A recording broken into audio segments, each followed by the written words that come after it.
The conference room was full of background chatter when I glanced down at my phone. The screen lit up. Nolan was calling. I quietly stepped out into the hallway, assuming it would be the usual check-in. Probably something like, "How's the trip going?" or "When are you coming home?" But his voice hit me like ice, cold and smug. "I'm divorcing you," he said, almost like he was proud of it. "I already sold the apartment, so you'll have to figure out where to live. Enjoy that." I froze for a moment, my breath catching in my throat. The nerve of him. The sheer coldness, it was almost laughable. My fingers tightened around the phone as I processed what he'd just said. "You sold the apartment?" I asked, doing my best to keep my tone steady and controlled. "Yep," he answered with a dry chuckle. "Sharon and I need the money to start fresh. She deserves better than that cramped little place anyway." Sharon. That name hit hard, even though I'd suspected there was someone else for a while now. Nolan's late nights, those sudden work trips that didn't quite add up, the way he'd started pulling away, they all pointed to someone else in the picture. But hearing him say her name out loud like it was normal, like I was the outsider in their relationship, it sparked something fierce inside me. "Sounds great," I said, keeping my voice cool. No way was I going to let him hear me break. "My name is Denise. And up until that phone call, I honestly believed I was married to someone I could rely on. Nolan and I had been together for 4 years. Sure, things hadn't always been perfect, but I truly thought we were building a life together. We'd scrimped and saved to buy that apartment. It wasn't just where we lived.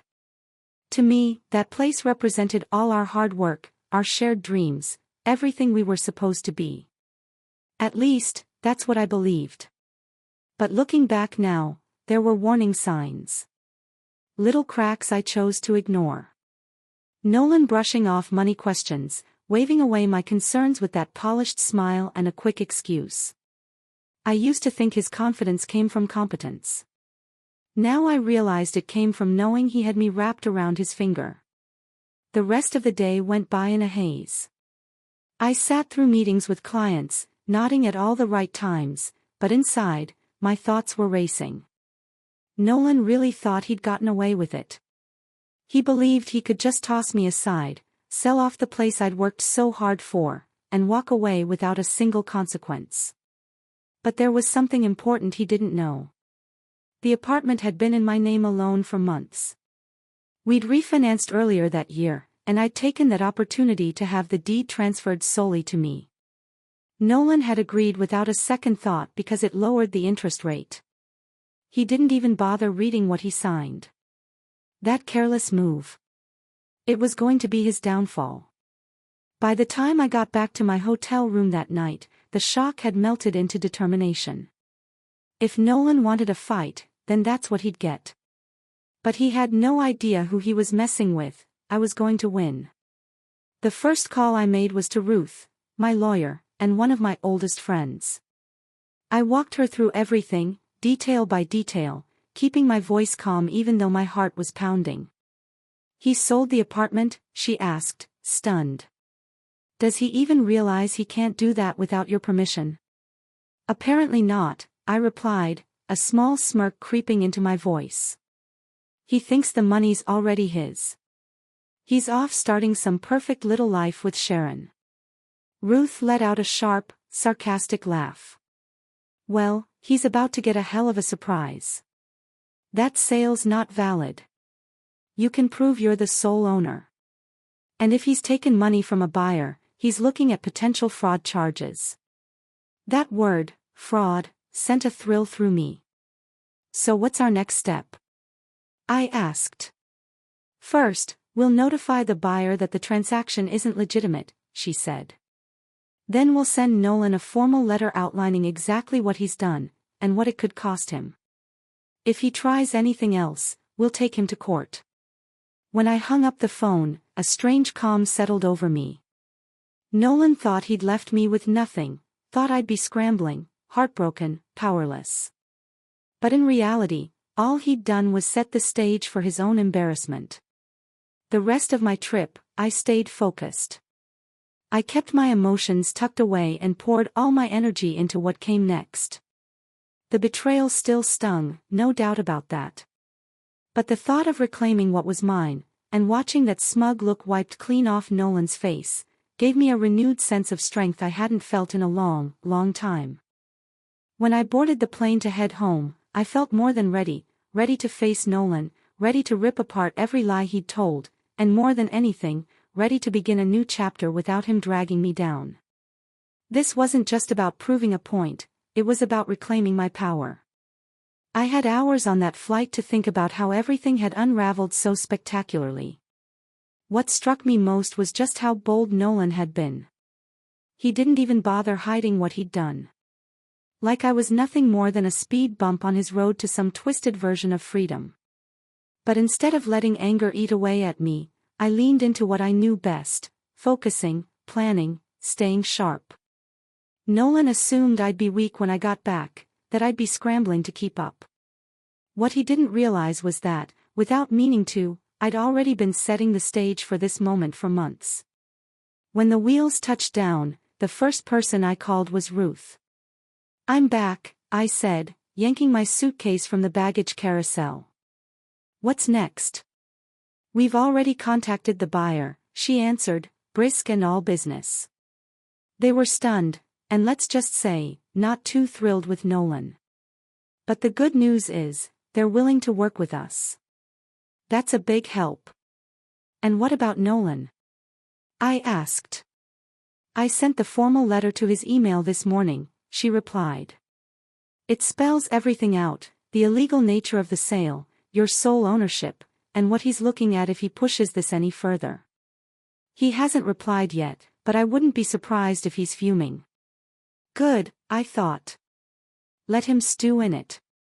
When I finally stepped back into the apartment, the silence hit me. Nolan's stuff was still lying around, his jackets tossed over the back of a chair, shoes kicked off by the front door like always. But the whole place felt altered.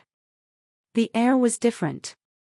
I set my suitcase down and took a long, grounding breath, knowing a confrontation was inevitable. Sure enough, Nolan came barreling through the door that evening, face flushed with fury and his phone gripped tightly in one hand. "What the hell is this?" he barked, shaking the letter Ruth had sent at me. "You're telling me I can't sell the apartment? It's half mine." "No, Nolan," I said, folding my arms and standing firm. "It's not. The deed's been in my name for months. You can't sell property you don't legally own." He stopped in his tracks, his face shifting between confusion and outright rage. "What the hell are you talking about?" Without a word, I grabbed the file I'd pulled earlier and held up the deed. "After we refinanced, I had the ownership transferred to me. You signed off on it, unless you just skimmed the paperwork like you always do." He didn't respond right away. Then, his mouth curled into a sneer. "You think you've got this all figured out, huh? You think this changes everything? I already made the deal. You'll look like an idiot when it all falls apart." I looked him dead in the eye. "The deal is already dead, Nolan. The buyer knows it was illegal, and they're ready to sue if the money doesn't get returned." I took a step closer and dropped my voice to a low warning. "And if you've already spent any of that deposit, you're in way deeper than you realize." For the first time, I saw the bravado falter. "You don't know what you're talking about," he mumbled, his eyes darting away. "Oh, I know exactly what I'm talking about," I said, steady as ever. "You've spent years treating me like I was too blind to see what was happening. But the truth is, I've been watching, learning, and now, you're going to face the consequences." He started pacing, his frustration boiling over. "This is insane. You're blowing everything out of proportion. You can't just kick me out." I raised an eyebrow. "Actually, I can. This apartment is legally mine. I'm allowing you to stay here for now as a courtesy. But make no mistake, this is my home. I'm not going anywhere." In the days that followed, Nolan's rage gradually turned into panic. He called over and over, leaving voicemails that bounced between desperate begging and veiled threats. Meanwhile, Ruth stayed on top of everything, making sure every detail was airtight. The buyer pulled out of the deal, furious with Nolan for wasting their time and money, and Ruth got to work drafting the initial paperwork for our divorce. "You're in a strong position, Denise," she told me during one of our calls, her voice calm and confident. "Nolan doesn't have a leg to stand on," Ruth told me during one of our calls. "The sale's been voided, and with potential fraud charges looming, he'll have no choice but to cooperate if he wants to avoid a bigger mess." Her words were like a balm, comforting and grounding, but they also reminded me of something harsher: how much control I'd quietly handed over to Nolan over the years. I'd tolerated his arrogance and brushed off his dismissiveness for so long, always telling myself it wasn't worth the argument. But now I could see clearly just how much I'd been sacrificing, and I was done giving pieces of myself away. I was ready to take it all back. A few nights later, Linda, my best friend since forever, came by to help me clear out the apartment. We packed up Nolan's belongings, stacking the boxes neatly in a corner of the living room. "How's he handling all of this?" she asked, holding up one of his hideous, overly flashy ties with a playful grin. "About as well as you'd expect," I said, letting out a laugh I didn't realize I needed.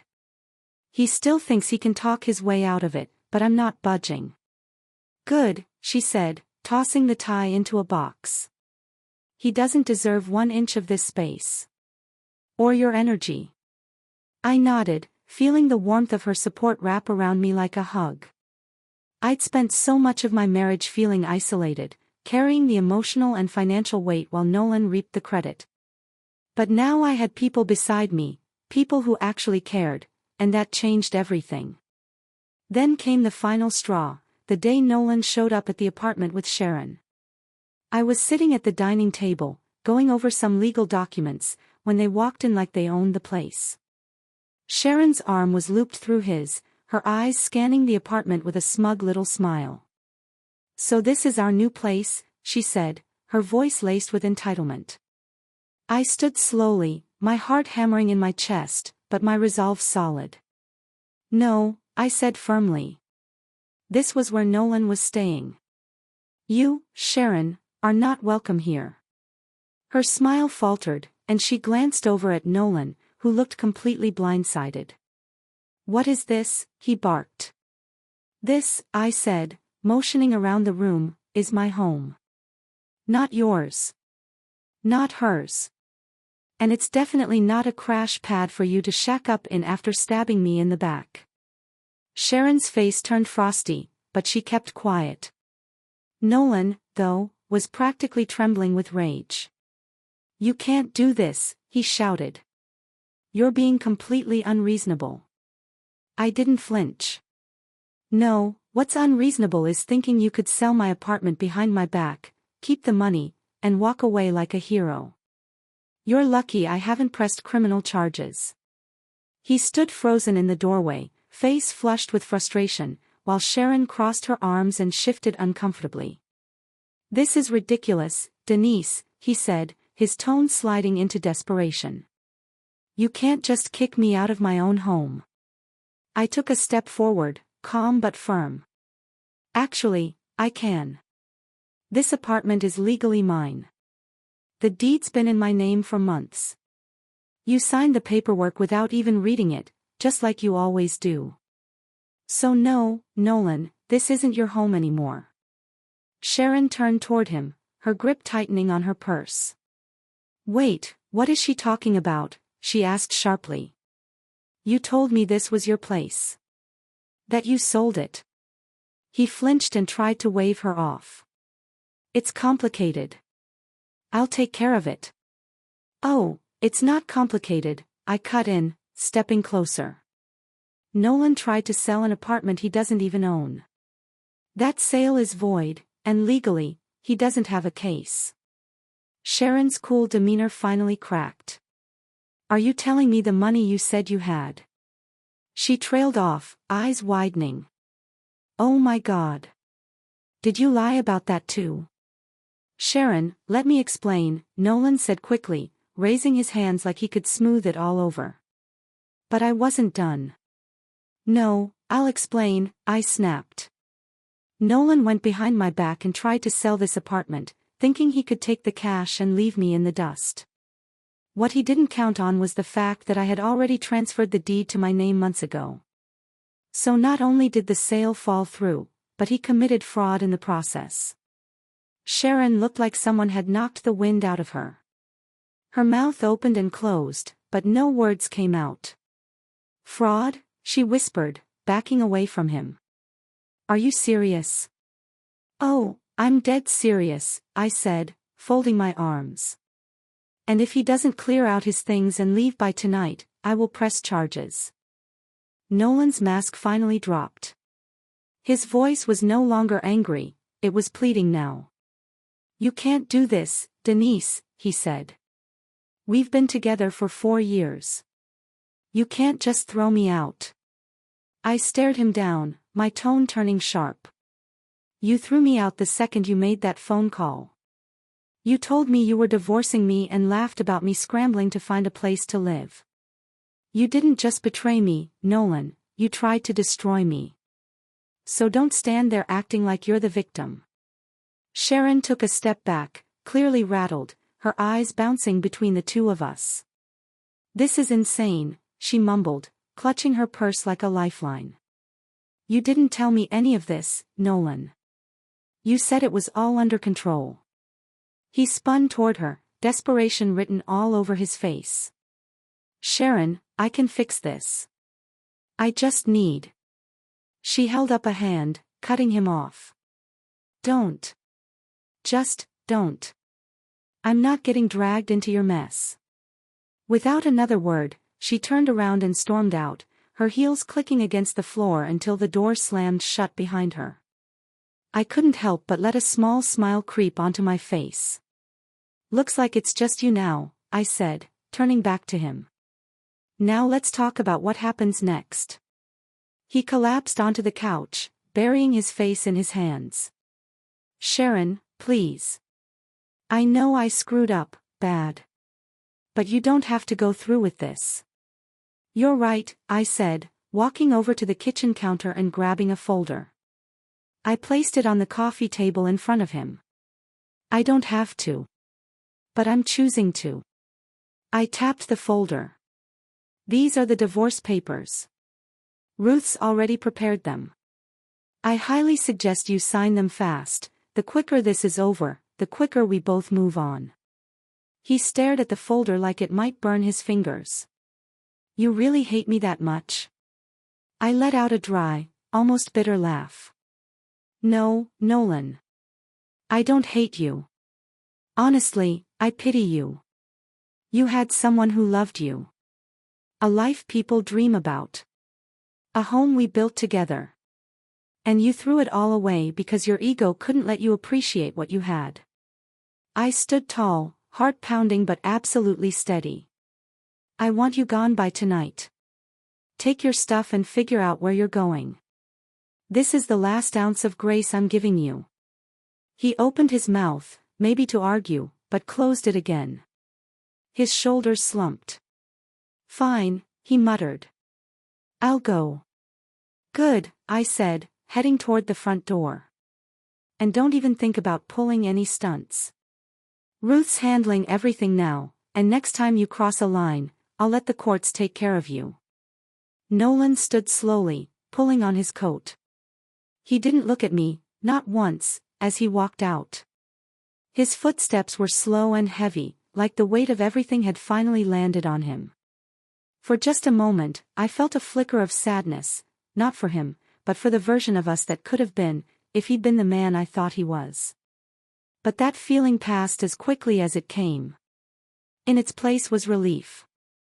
I shut the door behind him and turned the lock with the new key I'd had made. This was my home now. Mine alone. And no one, not Nolan, not anyone, was going to take that away from me again. The silence that filled the apartment after he left was deafening, but in the best way possible. For the first time in what felt like forever, I could finally breathe. The air didn't feel heavy anymore. No more tension. No more walking on eggshells. Just me.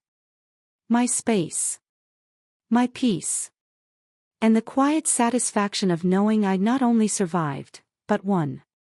I stood in the center of the living room, taking in how different it felt. The oversized gaming chair, those ridiculous framed jerseys, and that awful coffee table he insisted on, they were all gone. The place looked cleaner, lighter, more mine. That evening, Linda showed up with takeout and a bottle of wine.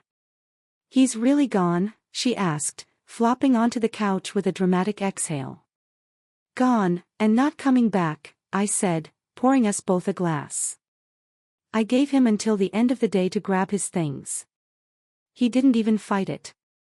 Linda raised her glass. To fresh starts and hard-earned wins. We clinked glasses, the sound like a punctuation mark at the end of a long, exhausting chapter. I felt the weight of the past week finally begin to lift. I'd made a promise to myself: never again would I let someone bulldoze over me. In the days that followed, I started taking back the apartment one little piece at a time. I rearranged the furniture, hung up my favorite art, and filled the space with things that brought me joy. It wasn't just a makeover, it was a declaration. This place reflected me now, not the version of myself Nolan tried to mold. Ruth kept me updated on the legal side. Her voice always carried this cool, steady confidence that made me feel unstoppable. "The fraud charges are off the table," she told me. "The buyers decided not to pursue it. But the divorce is moving right along. As soon as he signs, you're officially free." Free. Hearing that word made my chest tighten, but not in a bad way. It was the kind of tightness that comes with hope. This wasn't just about ending a marriage. It was about finally letting go of everything I'd been carrying on my back for years: the bitterness, the constant second-guessing, the suffocating feeling of being stuck in a relationship where I was never truly seen or valued. And slowly, all of that was starting to lift. Nolan tried reaching out a few times after everything blew up. His messages were a mixed bag, some sad little apologies, others clearly trying to guilt me into talking. One read, "I made a mistake. Can we at least talk?" Another came off more like a threat cloaked in desperation: "You're going to ruin me, Denise. Is that really what you want?" I didn't answer any of them. I wasn't about to waste one more ounce of energy on a man who'd already drained me for years. He made his bed, now he could lie in it. By the week's end, the apartment didn't even feel like the same place anymore. It was warm, open, and unmistakably mine. I curled up on the couch one night with a hot mug of tea, city lights glittering outside the window, and let it all sink in. What Nolan did to me, it hurt. But in a strange way, it woke me up. For so long, I'd convinced myself I didn't deserve more, that I should just accept the bare minimum he threw my way. But I knew better now. I wasn't just reclaiming an address. I was taking back my life. A month later, everything had shifted. The apartment looked completely different, not because of any big remodels, but because of the energy in it. It finally felt like me. No more clutter, no more tension, no more heavy shadow following me from room to room. Ruth had been a total rock star through the legal process. She handled every detail with sharp precision, making sure Nolan had no room to wiggle or cause problems. When the time came, he signed the divorce papers with barely a peep.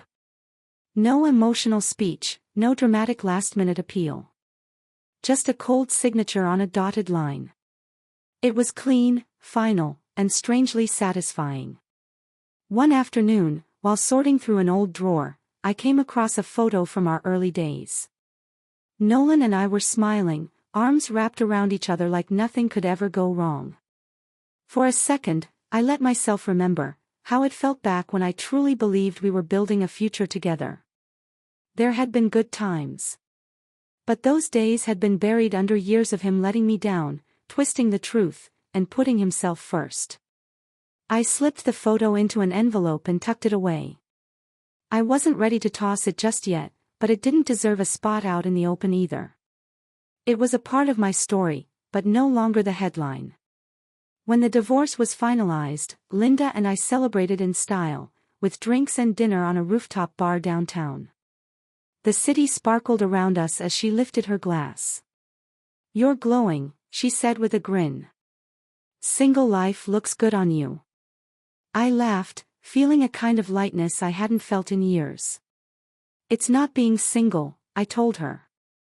"It's the freedom. For the first time, I feel like I'm not living by someone else's rules." We clinked glasses to that. And as the night went on, a deep, steady pride settled in my chest. I'd gone through one of the hardest things in my life, and come out stronger. I wasn't just getting by. I was finally starting to thrive. Back home, I found myself looking ahead.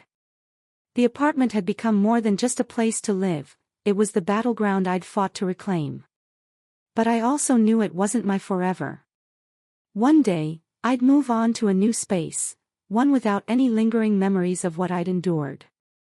Until then, I was going to live fully in this space I'd won back, piece by piece. That night, curled up on the couch, I thought back to that awful phone call. The way Nolan had laughed, so sure he was walking away with everything. I smiled to myself. His arrogance had been the thing that brought him down. And my quiet, steady strength, that had saved me. This wasn't just the end of a relationship. It was the start of something brand new. A life where I got to make the rules. A life where I chose happiness, on my terms. And for the first time in a long, long while, I felt truly, undeniably free.